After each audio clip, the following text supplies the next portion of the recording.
아버지 기쁘신 뜻 가운데서 부르심을 받고 택하심을 입고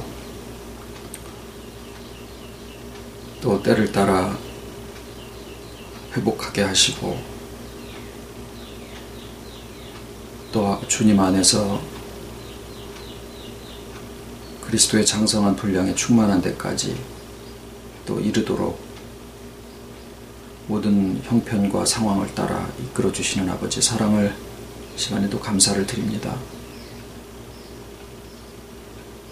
아버지께서 예비하신 모든 것은 우리가 마음속에 생각하지도 못하던 것들을 준비하시고 각양 좋은 은사와 온전한 선물을 빛들의 아버지신 위로부터 또한 저희들에게 허락하여 주시고 오늘하고 일컫는 날 동안에 이를 알고 또 누리며 나누며 갈 수 있게 해주심을 감사를 드립니다. 이해치 못하던 모든 일들까지라도 진정 말씀 그대로 합력하여 선을 이루게 하심을 이 시간에 또 고백을 드리옵고 이 시간에 나누어지는 또는 모든 말씀 가운데 친히 주장하시고 아버지의 기쁨이 또한 저희들에게 충만하게 나누어지기를 간절히 소원을 드리와 모든 말씀을 예수님 이름으로 기도드립니다. 아멘. 자, 오늘은 10계명의 이웃사랑에 대한 6계명에서부터 10계명까지입니다. 내 부모를 공경하라. 그리하면 너의 하나님 나 여호와가 내게 준 땅에서 내 생명이 길리라. 살인하지 말지니라. 간음하지 말지니라. 도적질하지 말지니라. 내 이웃에 대하여 거짓 증거하지 말지니라. 내 이웃의 집을 탐내지 말지니라. 내 이웃의 아내나 그의 남종이나 그의 여종이나 그의 소나 그의 나귀나 무릇 내 이웃의 소유를 탐내지 말지니라.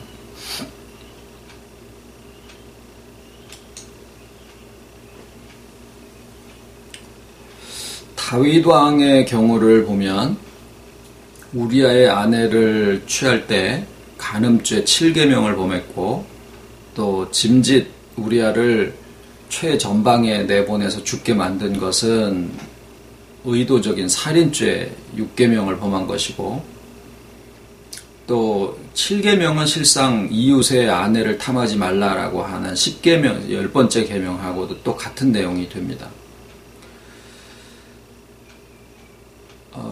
이 계명들은 내용적으로 들어가서 보면은 하나의 계명이 다른 계명하고도 같이 연결되어 있는 것들이라 하나를 어기면은 다른 것들도 어기게 되는 그러한 결과를 가져오게 됩니다. 그래서 예수님의 그 산상수훈의 말씀 중에 마태복음 5장을 이렇게 통틀어서 보실 때 이 10계명 중에 이 이웃사랑에 대한 계명에 대한 것을 다시 한번 언급을 하시는데 얼핏 보기에는 그 지키는 범위를 생각의 범위로까지 세밀화시키고 또 확대시키는 그런 말씀으로 들려서 예를 들어서 살인죄라고 하면은 형제를 미워하는 자마다 살인하는 자랑 똑같다라고 그렇게 얘기를 하시고 간음죄에 대해서는 여자를 보고 음욕을 품기만 해도 이건 다 간음죄다 그렇게 얘기를 하십니다. 거짓말하지 말라, 거짓 증거하지 말라라고 하는 말씀에 대해서는 아예 맹세를 하지 마라. 어떤 것으로도 맹세를 하지 마라. 우리가 전에 맹세에 대한 것은 한번 말씀을 나눈 적이 있습니다. 그것은 그래서 예수님이 예는 예로 아니는 아니로만 답하라 이제 그렇게 말씀을 하기도 하셨는데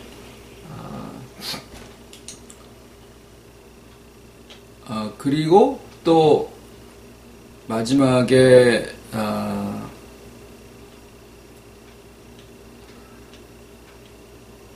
뭘 하셨냐면은 구하는 자에게 주고 또 거절하지 말라 그러죠. 결론적으로는 이웃을 사랑하라고 하신 계명에 대해서 예수님이 하신 말씀은 원수를 사랑하고 핍박하는 자를 위하여 기도하라. 이렇게 말씀을 하고 계세요.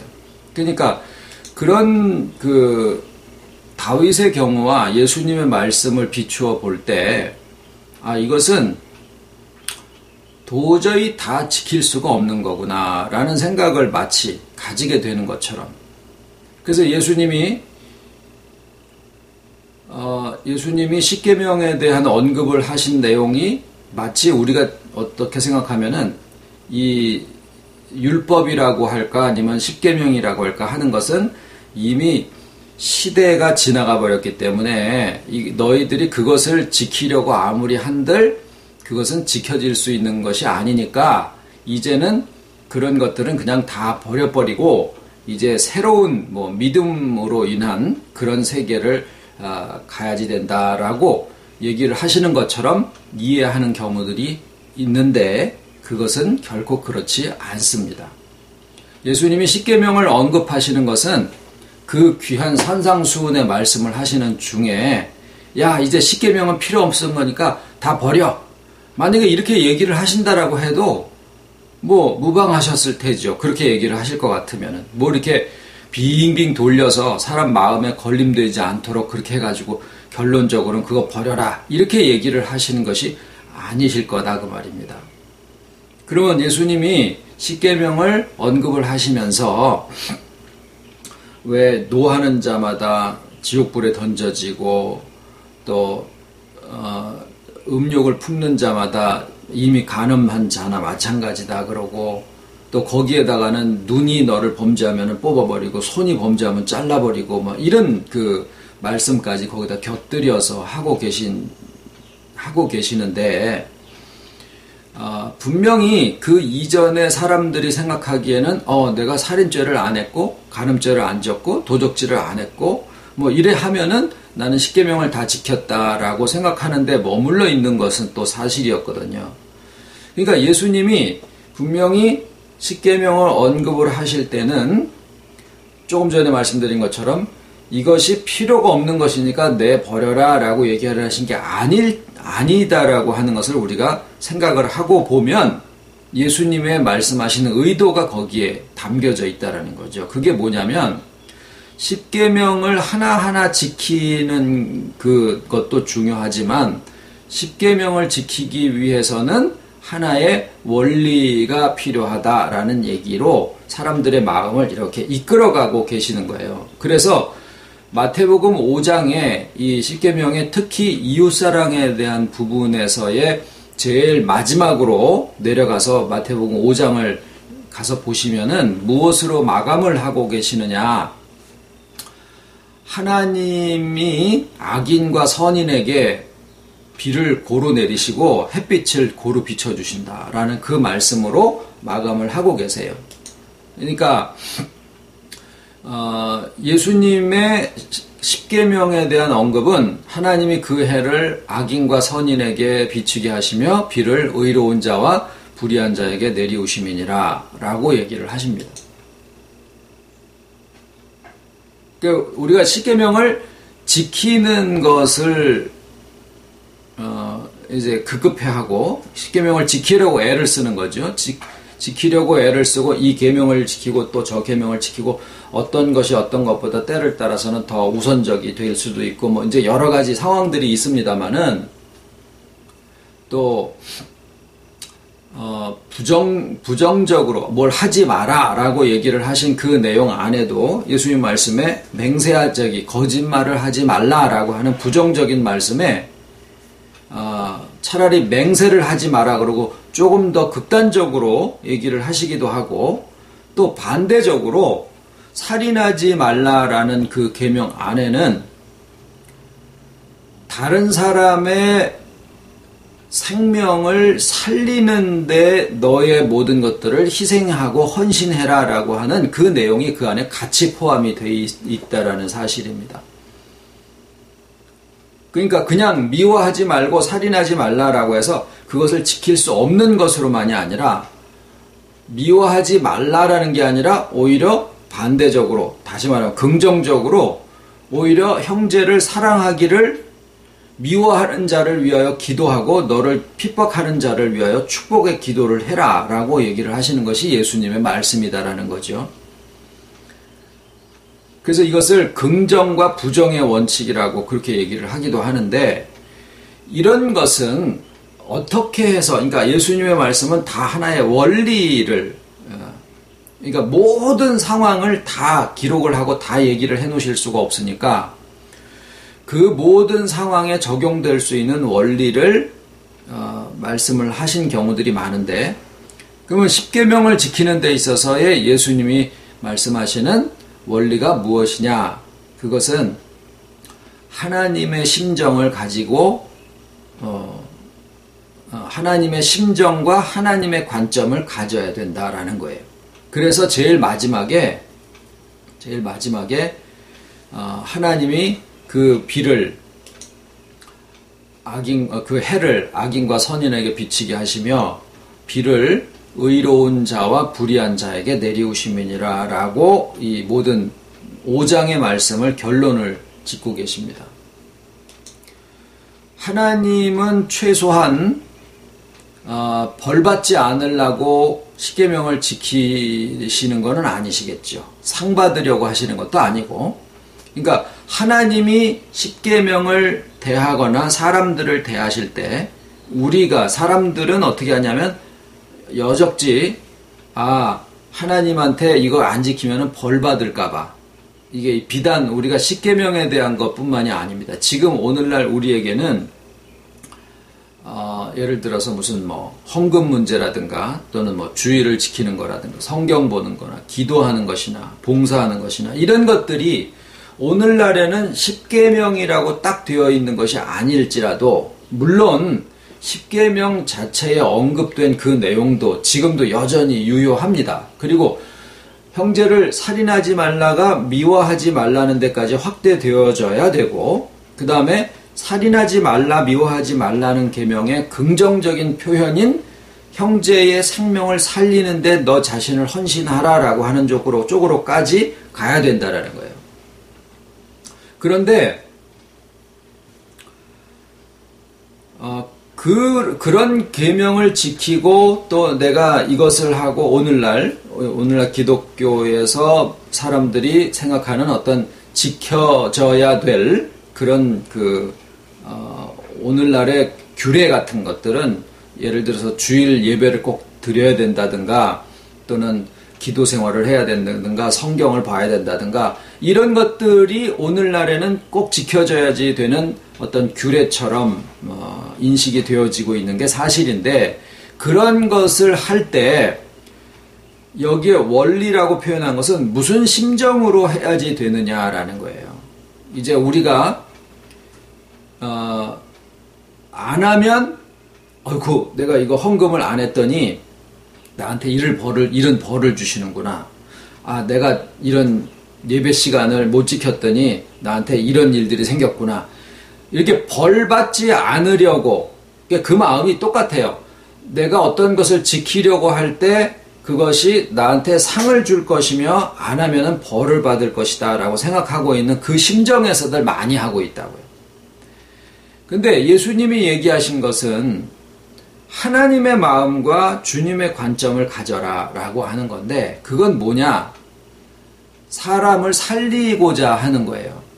사람의 심령을, 사람의 생명을 살리고자 하는 마음에서 우리가 십계명을 대하고, 말 그대로 이웃사랑이 거기에서 나온다라는 거죠. 그런데 이웃사랑을 얘기를 하시는데 악인과 선인에게 해를 똑같이 비치고 의로운 자와 불의한 자에게 비를 똑같이 내려주시는 그 아버지의 마음이 도대체 무슨 마음이시냐라는 거예요.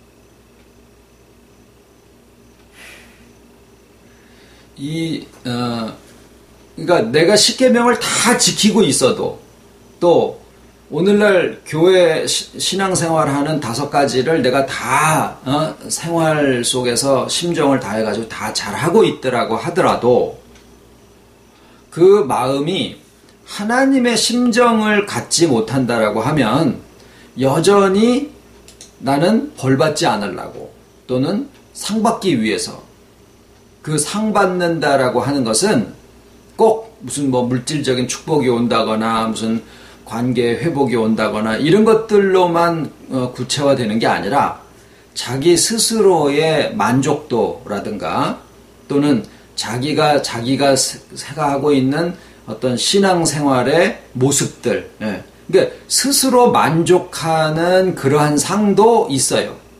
그러니까 사람들 앞에 너 상을 받으려고 겉으로다가 이렇게 하지 마라라는 말씀이 다른 사람으로부터 인정받는 그 상을 받지 않더라도 뭘 하느냐면 자기 스스로도 내가 이 정도 하고 있으니까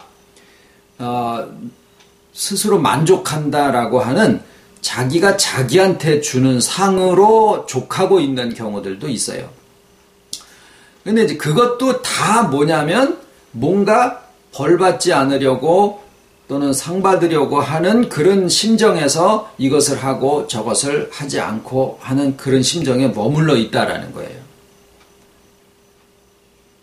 그러면 내나 다 똑같아요. 내나 다 똑같아요. 자, 우리가 이제 게임을 하는 중에 뭐 게임 이름은 잘 모르겠어요. 허리에다가 서로 줄을 이렇게 팽팽하게 같이 마주 당기면서 이거를 잡아 당기고 놓고 그러는 걸로 해가지고 상대방이 넘어지도록 하는 그런 게임이 있어요. 뭐 손을 밀기도 하고 뭐 이제 그런 게임들 아마 어렸을 적에 해보셨을 텐데 그런 것처럼 사단 마귀의 그 시험하는 방법은 땡기다가 안 넘어오려고 막 그냥 버티고 그러잖아요. 그러면은 줄을 확 놔버립니다. 그러면 그냥 엉덩방아를 쪄서 이게 자빠져 버리죠. 이런 방법을 쓰는데, 그러니까 밀거나 땡기거나, 그래서 자기의 본래의 위치를 떠나게 만들어요. 어떤 쪽으로든 지나치게 하든 또는 모자라게 하든 간에 자기의 본래의 그 처지와 형편을 떠나게 만드는 게 사단의 방법인데, 주로는 먼저 뭘 주냐면 완벽하라고 해요. 완전하라. 근데 그것을 성경을 근거로 해서 합니다.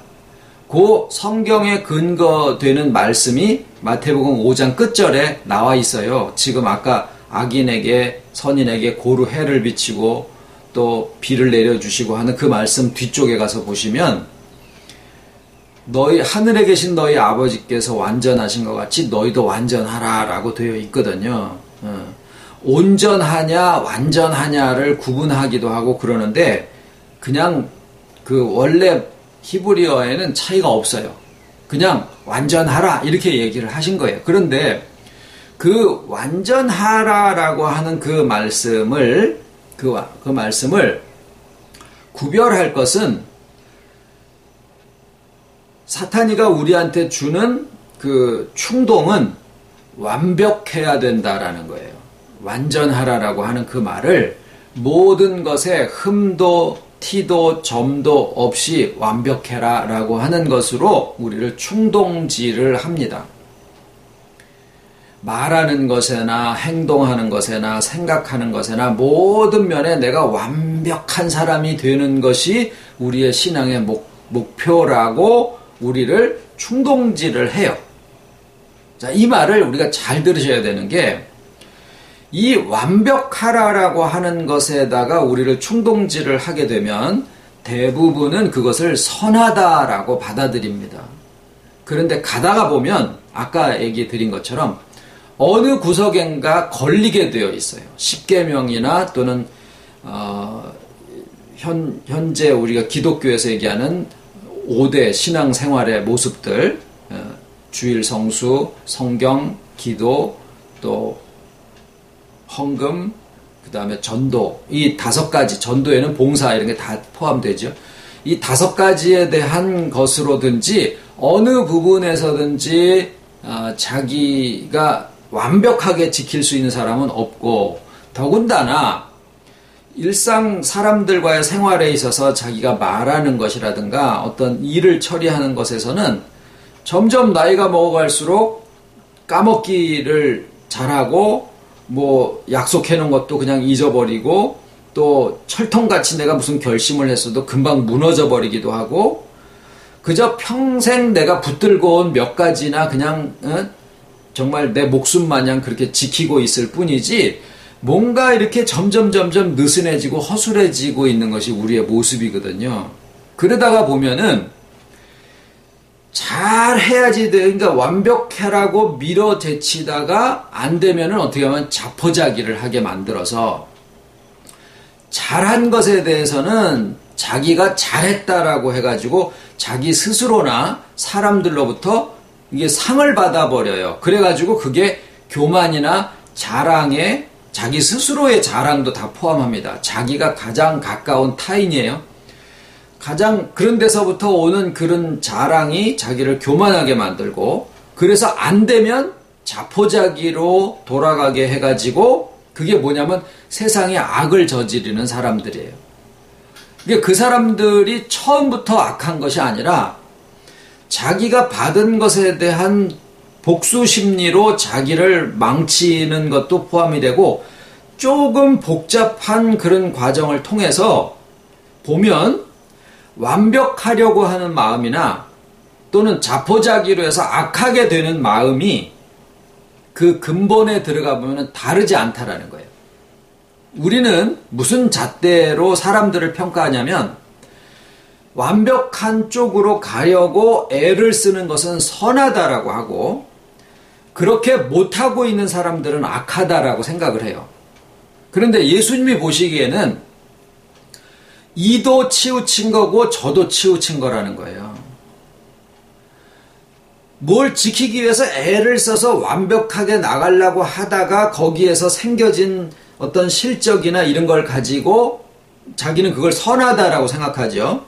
선한 면에서 완벽하려고 하는 그 모습으로, 신앙생활의 모습에서 그렇게 해서 어떤 것이 성취가 되어지면 그걸로다가 다른 사람이랑 비교해서 너보다 내가 더 낫다라고 생각을 하는 거예요. 그게 뭐냐면은 작거나 크거나 그게 자기 자랑이라는 거죠. 그 자기 자랑은 결국 교만하고 똑같은 거예요. 살인죄하고 미워하는 게 똑같듯이 자기 자랑은 교만한 거랑 똑같은 거예요. 그러면은 잘해서, 선한 쪽으로 잘해서 자랑을 지나서 교만하게 된 거랑, 그걸 할래다가 못해서 자격지심에 빠지고 자포자기에 빠져서 결국은 에이씨 나는 못해, 그러고서 그냥 악한 쪽으로 이렇게 돌아가 버리는 거랑, 결국에는 내용적인 면에서는 하나님이 보시기에는 똑같다라는 거예요. 똑같다. 살인죄를 저지른 놈이나 미워한 놈이나 하나님의 눈으로 보시기엔 똑같다. 우리는 살인죄를 진 사람이랑 미워한 사람은 이건 천양지차죠. 이 사람은 뭐 무기징역이지만 이 사람은 인간인데 그럴 수도 있지, 이렇게 되는 거예요. 그렇지만은 예수님이 얘기하시는 그것은 누구의 크다 작다, 아이고 이놈은 싹수가 벌써 놀았네, 이러고서 아이고 너도 똑같은 놈이야, 이러면은 예수님 앞에 설 수 있는 사람이 과연 누구겠느냐고요. 하나님 앞에 정죄받지 않을 사람이 과연 누구냐 그 말이에요. 그러니까 예수님이 하신 말씀은 그냥 굵은 채를 가는 채로 바꿔가지고 그냥 전부 다 그냥 이건 붙이려고 하는 게 그냥 떨어뜨리려고 하는 그런 시험 보는 것 마냥 문제를 비비 꽈가지고 사람들이 풀지 못하게 하는 아주 못된 선생님 마냥 그렇게 예수님이 하신 게 아니라 관점이 다르다라는 거예요. 우리가 십계명을 지키고 5가지 신앙생활을 잘하고 어쩌든지 간에 그걸 지키고 완전한 쪽으로 가려고 하는 그 마음이나 그래서 자기 스스로가 거기에 만족하고 상을 받으려고 하는 그 마음이나 못해서 그냥 정죄감 속에 빠져가지고 자포자기로 돌아가서 악한 사람이 되는 것이나 내가 이렇게 악한 사람이 돼보려고 이미 꾸정물에 발을 담가버렸는데 못할 게 뭐 있어? 그러고 그냥 더 첨벙첨벙 해가지고 악에서 악을 더 낳고 이렇게 가잖아요. 그러니까 하나님의 보시는 관점에서 볼 때는 세상에 선한 사람이나 세상에 악한 사람이나 하나님의 관점에서 볼 때는 다 자기가 무언가를 지켜서 무엇을 하려고 하다가 안 되면은 에라이 모르겠다 이렇게 가고 있는 점에서는 근본이 똑같다라는 거예요. 근본이. 그래서 지난 주일날 인간의 전적 부패라고 하는 것은 하나님과의 연합에서 떠난 인간은 어떤 것을 갖다 대도, 자, 인간이 살아가는 모습을 한번 가만히 보십시오. 인간이 살아가는 모습 속에 선한 게 있나요? 없나요? 있잖아요. 종교도 있고 도덕적으로 선한 사람들도 있고 하나님을 떠난 인간 삶에도 선하고 고귀한 가치들이 분명히 있다 그 말이에요. 이성도 여전히 작용을 하고. 그런데 그 선이 아무리 선하고 의롭고 어떤 것을 하더라도 하나님과의 연합을 이루지는 못한다라는 사실이에요. 그것을 하나님이 사람을 만드실 때 먼지라고 하는 것을 취하셨다라고 하는 이유가 그거예요. 그러니까 그러니까 히브리어의 먼지는 아무런 가치 없는 그런 뜻이에요. 그럼 우리말로 하면은 뭐냐면 만물의 떼찌꺼기만도 못하다 그 얘기예요. 똑같은 얘기가 그 얘기예요. 그러니까 떼찌꺼기 가지고 뭘 하겠냐 이런 거죠. 그런 것처럼 하나님이 사람을 만드실 때 먼지로 하셨다라는 것은 하등 쓸데없는 걸 가지고 사람을 만드셨다라는 거예요. 그 내용이 뭐냐면은 하나님을 떠나서 있는 인간은 그 자체로서는 아무리 스스로 선하다고 하더라도 하나님과의 연합을 이룰 수 있는 아무런 공로가 없다라는 얘기예요. 사람은 본래 인간을 하나님의 의로운 존재로 만드셨는데 죄를 지어서 타락을 해가지고 전적 부패라고 이렇게 얘기를 하지만 실상은 그 존재적인 그러니까 행위 이게 무슨 차이가 있느냐면요. 사람이 죄를 지어서 전적인 부패로 떨어졌다라고 얘기를 하면 그 전적 부패의 원인이 사람의 행위에 들어가 버리게 돼요. 그러니까 사람의 행위가 무언가를 할 수 있는 거라고 거기에다가 의미를 부여하게 된다는 거예요. 그런데 그게 아니라 인간의 전적 부패라고 하는 것은 하나님이 취하신 먼지라고 하는 그 속성 자체가 아무리 무엇을 해도 아무리 어떤 행위를 하고 뭐 의로운 것을 하고 선한 생각을 하고 뭐 별걸 다 해도 인간에 가지고 있는 어떤 것으로도 하나님과의 연합을 이끌어올 수 있는 아무것도 존재하지 않는다라는 얘기예요. 왜 사람의 생각이 자꾸 행위에 가냐면 행위에 근거를 해서 의롭다라고 생각하게 만드는 그게 이 기독교 기본 밑바닥에서 해결되지 않고 있기 때문에 그렇습니다. 그래서 잘 개혁으로 가다가 나중에 실천적인 신앙생활의 모습을 가서 보면은 전부 다 인본주의로 돌아가 있어요. 왜 그럴까요? 자기가 무언가를 해서 의로워지는 것이다라고 하는 생각이 그 저변에 깔려져 있기 때문에 그렇습니다. 인간은 어떤 것으로도 선해지려고 하는 쪽으로 자기를 다 헌신해서 몸을 불사르게 내주고 자기에게 있는 것을 가지고 다 구제를 하고 그런 거 하잖아요, 사람들이. 기독교 안에서도 하고 불교에서도 하고 뭐 도덕적인 사람들도 얼마나 자선들을 많이 하고 그렇습니까? 다 합니다. 겉과 속이 똑같이 착한 사람들 세상에 많이 있어요.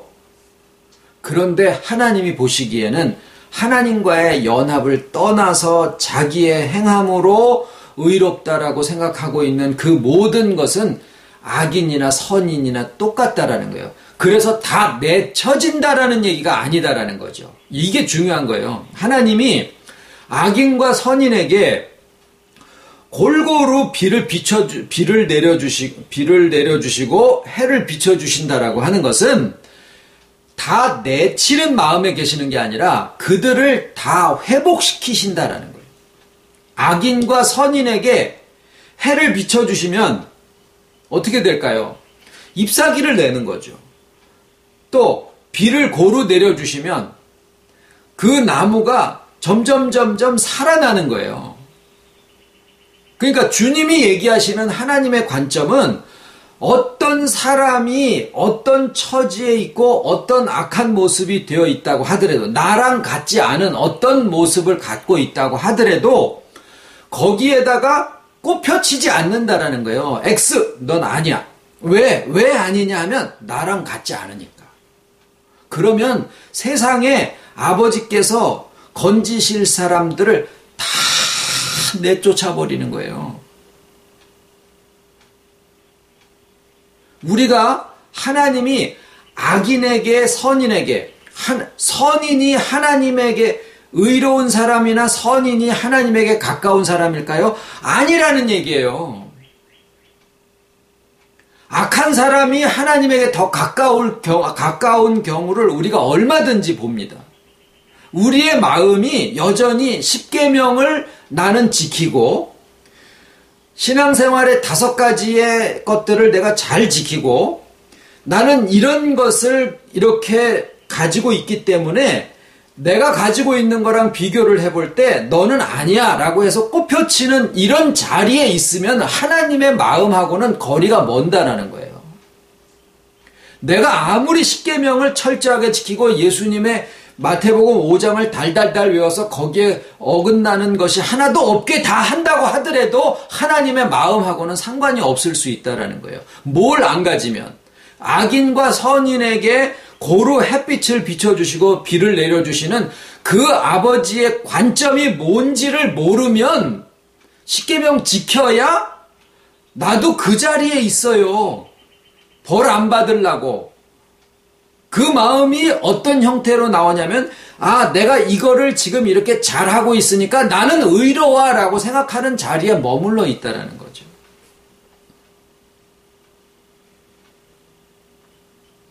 우리가 우리 안에서도 아직까지도 우리 안에서도 내가 저 사람보다 높다, 내가 저 사람보다 잘하고 있다, 이 말씀을 이렇게 오래도록 우리가 같이 나누어 오면서도 여전히 옛날식으로 내가 무언가가 저 사람보다 더 잘하고 있다, 못하고 있다, 너는 왜 못하니, 너는 왜 잘하니 라는 생각을 가지고 있으면 옛날 그 의식이 그냥 빠지지 않고 있는 거예요.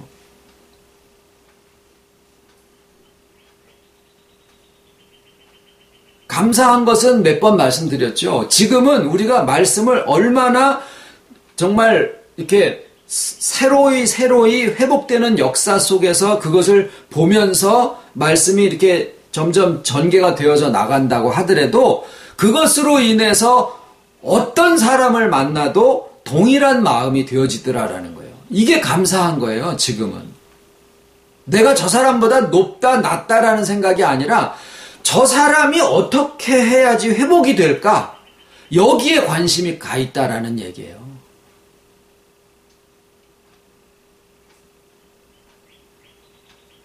지금 우리가 옛날에는 우리 교회 사람 많어. 우리 교회 뭐 행사를 했는데 이렇게 큰 행사를 했어. 우리는 지금 그런 거를 내세울 게 전혀 없잖아요. 그러면 스스로 뭐라고 해요? 우리는 이런 말씀을 받고 있어. 놈들이 보면 웃어요. 야, 참 그렇게 폐쇄적인 아직도 그런 생각을 가지고 있나? 이런 생각을 해요. 그러면 우리가 지금 아버지 앞에서 살아있고 회복하고 기쁨이 충만하다라고 얘기할 수 있는 게 뭘까요? 하나님의 마음이 뭔지를 우리가 아는 거예요. 지금 이 말씀의 교회라고 하는 정말 희한하게 아버지의 정말 이 기적 같은 역사 속에서 조직화할 수도 없는 상태에서 우리가 교회가 이렇게 진행되어져 가잖아요. 이 형태마저 없어졌다고 한번 해보시자고요. 가정이에요. 없어졌다고 한번 해보시자고요. 그랬을 때 우리의 마음에 뭐가 남냐면 어떤 사람을 계속 만나잖아요. 세상에 살아가면서 우리 지금 이 교회 체제랑도 상관없이 그랬을 때 우리의 마음에 뭐만 남겠느냐고요.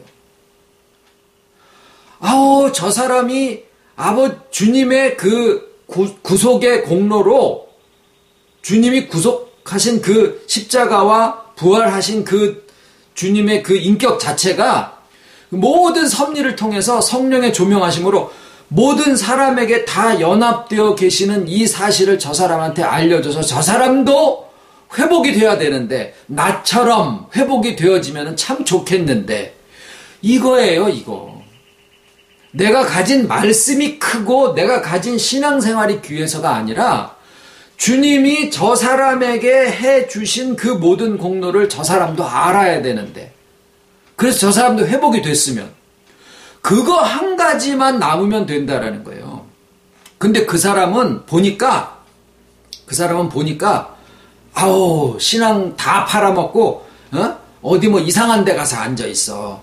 그 사람은 예수도 이제 안 믿게 돼 버렸어. 아우 그 사람은 너무 바빠.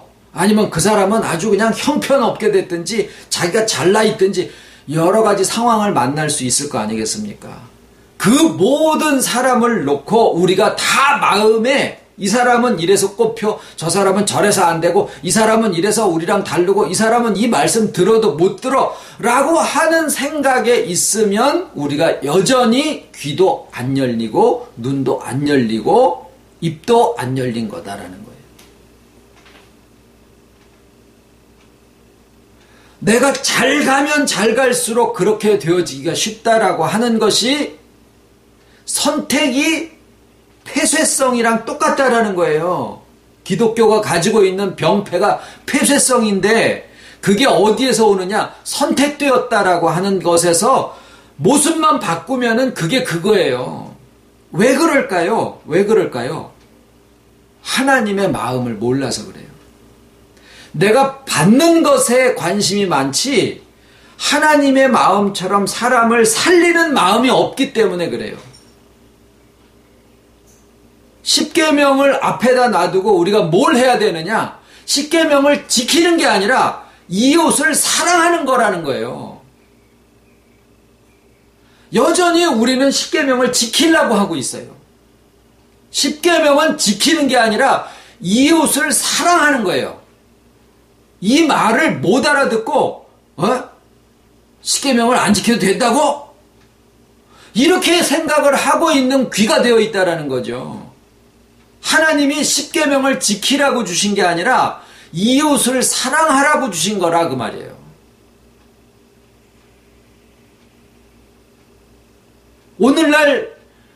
오늘날 신앙이 좋은 사람들이 십계명을 지키는 거라고 생각을 하고 있어요.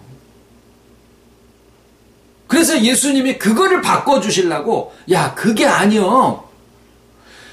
이웃을 사랑해서 그 사람을 하나님의 심정으로 살려내는 것이요.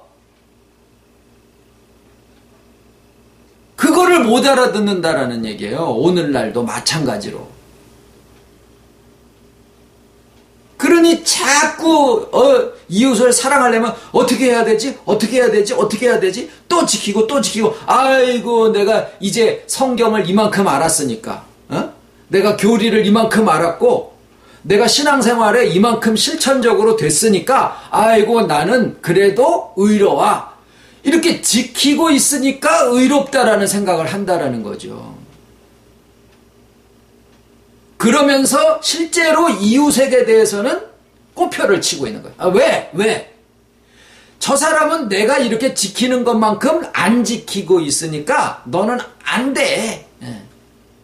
그러고 있는 거예요. 그러니까 예수님의 마음하고는 멀다라는 거죠. 하나님이 비와 해를 악인과 선인에게 비추셨다라고 하는 그 마음을 너네들도 똑같이 가져야 너희가 하나님의 아들의 일컬음을 받으리라라는 말이 퀘스천 마크예요. 의문점이에요. 왜 이러셨지? 이 구절이 도대체 무슨 얘기야? 라고 이해가 안 되는 거예요.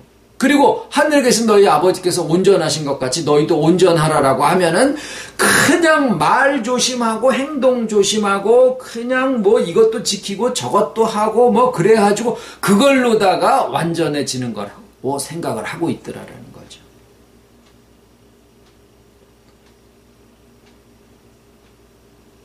오늘 나누신 말씀 중에 거슬리시는 게 혹시 있다라고 하면은 그 거슬렸던 부분을 다시 한번 생각을 해 보셔야 되는 부분이에요.